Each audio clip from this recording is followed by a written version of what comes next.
What was that? Everybody says, what was what? You say, that beam of light, that all those colors and you know, leaded sections of different colors. And they say, I didn't see anything. And you say, well, that's not part of the movie. And then you realize this is all a movie to which we obligingly add space and time. What Robinson is in touch with is not a substitute for the I Ching. The NSDAP authorities have taken away all his copies of the I Ching,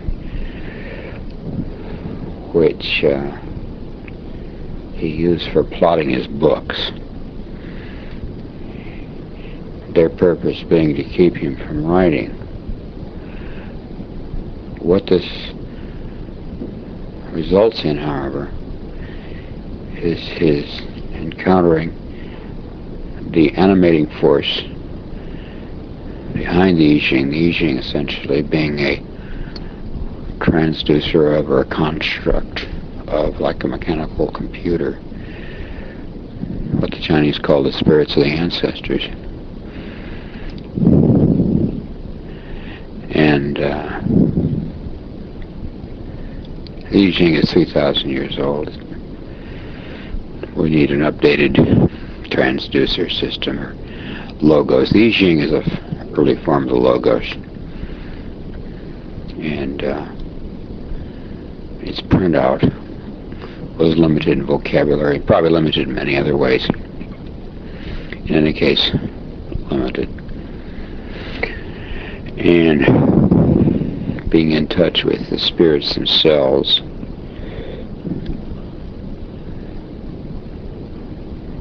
is a difficult.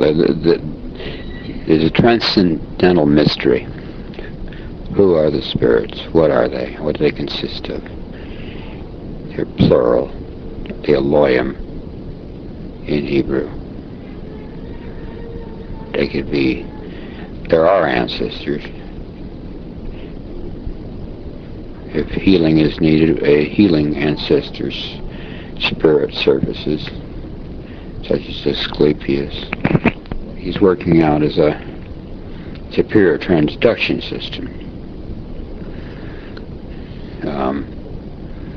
The transcendental mystery is the nature of these spirits. Who, what, and where, when, and so on. And as it develops, they have a purpose of their own. Like using the I Ching to answer, no matter what questions you ask, it begins to shape you along certain lines. Lines that which is really they want you shaped along. Likewise, no matter what transduction system is used, there is a shaping and educating. It is a tutorial thing. It is a teaching instrument. And what it does to you is develop you along the lines best for you. All of it has a grand social purpose. One of the great plots in the novel Bella Systeme is the I Ching, more properly the spirits that animated it, are going to overthrow the Nazi tyranny, because they overthrow tyrannies. They are not only educating individuals and improving them, they are educating society and improving it. One way is a slow, gentle, persistent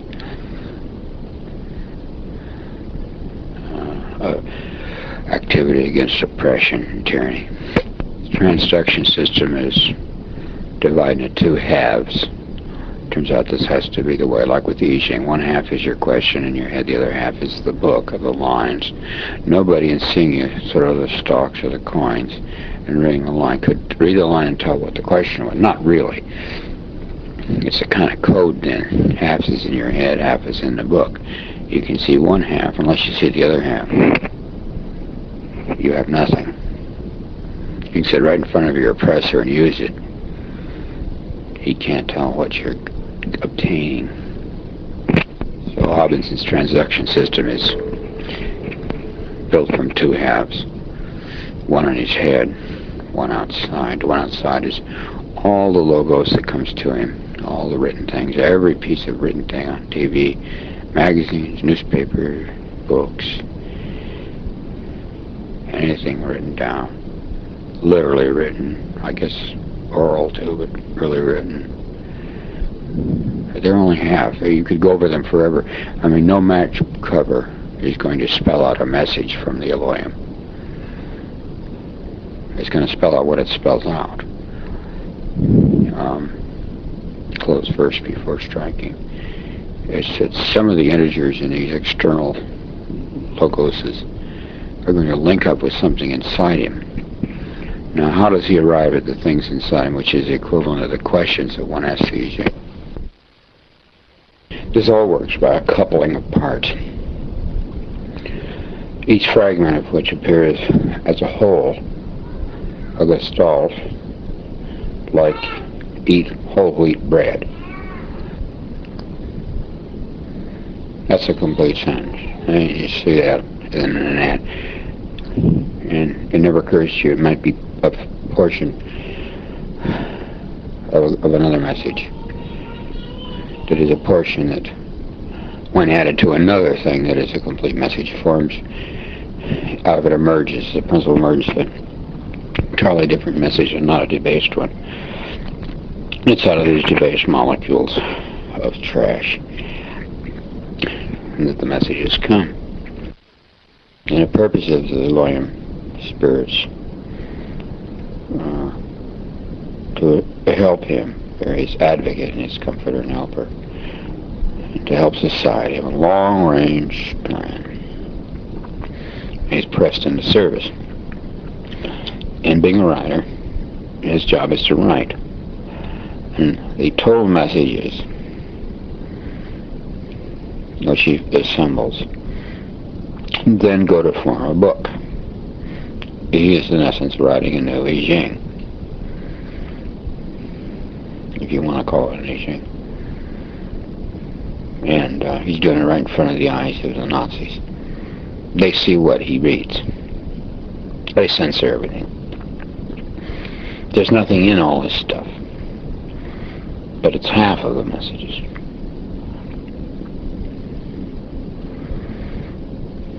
He should play some active role in the inner stuff, though. I mean, in the formulation of all this. Or he's just doing he just turns himself into a Ouija board. So he could construct a novel. Much as I'm doing. It'd be interesting that he can't see anything in his own book that adds up to anything. I mean, he can see these logos, the logos messages, these units, message units practically going in, but he can't see what they add up to. You know, as a plot thing, the Nazis, of course, would run his manuscript through a decoding computer system, and these things would be spotted. They'd pop out in a sequence. They'd be able to select them. They wouldn't see them illuminated. But let's say they do get them together. You have an erratic code in your box. What does it mean? Well, and they subject him to all their psychological drug drive. They will get the truth. He doesn't know. Who did you get them from? That's the most important thing. They realize he's in communication with someone. He can't tell him who.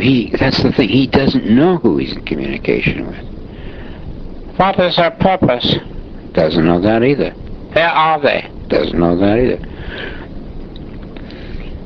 But you know there is code. Yeah. And the meaning? I don't know. So he doesn't know anything. Except he got it and put it in. The thing is, they've got to ask him the right question. And the right question would be, this all in your book is half of the message, and alone it doesn't add up to anything, or if it adds up to something, it doesn't add up to anything harmful. It's just like a fairy story. Just a story within a story. Maybe it's coherent. That would be the best thing. If it was obviously half a message, then they would know just to look for the other half somewhere in somebody else's book. But again, like eat whole wheat bread, that it's complete. It's a story within a book. What we have here is like the 50 Million Monkeys. It's kind of randomness thing. Like his system of obtaining this material would be to trash all the trash and somehow throw around. It's like the alphabet soup. I mean, he buys a can of alphabet soup, and he works out some way of skimming all the letters off, and you sequenced it